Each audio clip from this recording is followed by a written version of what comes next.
بسم اللہ الرحمن الرحیم۔ السلام علیکم ورحمۃ اللہ وبرکاتہ۔ شجاعت، ایمان اور وفا کی عظیم ترین مثال حضرت عباس ہیں۔ ایسی ہستی جو جلال و قوت، کمال و فضل اور عزم و استقلال میں اپنی مثال نہیں رکھتی۔ سیدہ فاطمہ سلام اللہ علیہا کے 10 سال بعد تک سیدنا علی شیر خدا نے دوسری شادی نہ کی، لیکن جب لوگوں نے اصرار کیا تو پھر ایک دن آپ نے نسب شناس بھائی عقیل کو بلایا اور فرمایا، میرے ساتھ شادی کے لیے ایک نیک، پاک باز اور بہادر خاتون کو تلاش کرے۔ بس کچھ ہی عرصے بعد شجاعت کے لیے مشہور قبیلے کی لڑکی کے ساتھ آپ کا نکاح کیا گیا، جن کا نام بھی فاطمہ ہی تھا۔ بعد میں یہ ام البنین کے نام سے مشہور ہوئی۔ امیر المومنین حضرت امام علی کو اللہ پاک نے ام البنین سے 4 بیٹے عطا کیے، جو کہ سارے ہی کربلا میں شہید ہوئے۔ ان بیٹوں میں سب سے بڑے بیٹے حضرت عباس تھے۔ وفا، شجاعت اور صبر حضرت عباس کو ورثے میں ملا تھا، کیونکہ ایک طرف والد جو کہ شیر خدا ہیں اور دوسری طرف ماں بنو کلابیہ سے ہیں، جو عرب میں عرصہ دراز سے شجاعت کے لیے مشہور تھا۔ حضرت عباس 4 شعبان 26 ہجری کو مدینہ منورہ میں پیدا ہوئے۔ امیر المومنین حضرت علی کبھی کبھی جناب عباس کو اپنی گود میں بٹھاتے تھے اور ان کی آستین کو پیچھے الٹ کر بوسہ دیتے تھے اور آنسو بہاتے تھے۔ ایک دن ان کی ماں ام البنین اس ماجرے کو دیکھ رہی تھی۔ حضرت علی نے فرمایا، یہ ہاتھ اپنے بھائی حسین کی مدد اور نصرت میں کاٹے جائیں گے، میں اس دن کے لیے آنسو بہا رہا ہوں۔ جناب عباس نے حسنین کریمین کے ساتھ تربیت پائی۔ جب آپ جوان ہوئے تو لوگ آپ کی دانش مندی، کمالات اور بہادری کی مثالیں دیتے نہ تھکتے۔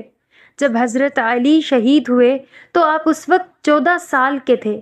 اس عظیم صدمے کو برداشت کیا اور جنازے کو رات میں دفن کیا۔ بس اس دن سے حضرت عباس کے امتحان شروع ہو گئے، جو سب کے سب انہوں نے ہمت اور صبر سے برداشت کیے۔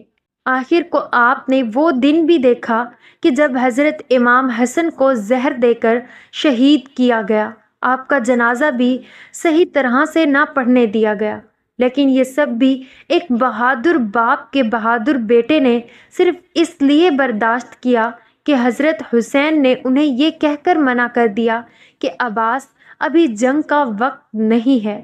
جناب عباس کی شادی عبداللہ بن عباس کی بیٹی لبابہ سے ہوئی، جن سے اللہ پاک نے انہیں 2 بیٹے عبید اللہ اور فضل عطا فرمائے۔ آپ ہمیشہ حضرت امام حسین کے شانہ بشانہ رہے، بلکہ حضرت عباس ہمیشہ بنی ہاشم کے 30 نوجوانوں کا حلقہ بنا کر حضرت امام حسین کی حفاظت کے لیے ان کے ساتھ رہتے تھے۔ آپ نے ہمیشہ اپنے آپ کو حضرت حسین کا غلام بنا کر پیش کیا، نہ کہ بھائی۔ یہاں تک کہ کربلا کے میدان میں بھی آپ نے اپنی غلامی اور وفا کا مظاہرہ کیا۔ ابن زیاد جانتا تھا کہ جب تک عباس کربلا کے خیموں میں موجود ہے، ہم ان تک نہیں پہنچ سکتے۔ اس لیے اس نے ایک چال چلی کہ شمر ملعون کو 4000 سپاہی دے کر حضرت عباس کے پاس بھیجا۔ شمر نے حضرت عباس کو کہا کہ میں ابن زیاد کی طرف سے عباس تمہارے اور تمہارے بھائیوں کے لیے امان نامہ لکھوا لایا ہوں، اس لیے تم یہاں سے جا سکتے ہو۔ بس یہ سننا تھا کہ حضرت عباس کا چہرہ مبارک سرخ ہو گیا۔ آپ نے امان نامہ پکڑا اور اس کے 2 ٹکڑے کر دیے اور فرمایا کہ ہمت ہے تو مجھ سے مقابلہ کرو۔ تم لوگ چاہتے ہو کہ میں نواسہ رسول سے غداری کروں؟ چنانچہ شمر اور ابن زیاد اپنے مقصد میں کامیاب نہ ہو سکے۔ پھر کربلا کے میدان میں جب سب شہادتیں پیش کر رہے ہوتے ہیں تو حضرت عباس نواسہ رسول صلی اللہ علیہ وسلم سے عرض کرتے ہیں کہ آقا حسین، اب مجھے بھی اجازت دیں، میں ان یزیدیوں کو جہنم واصل کروں۔ لیکن حضرت حسین فرماتے ہیں کہ عباس،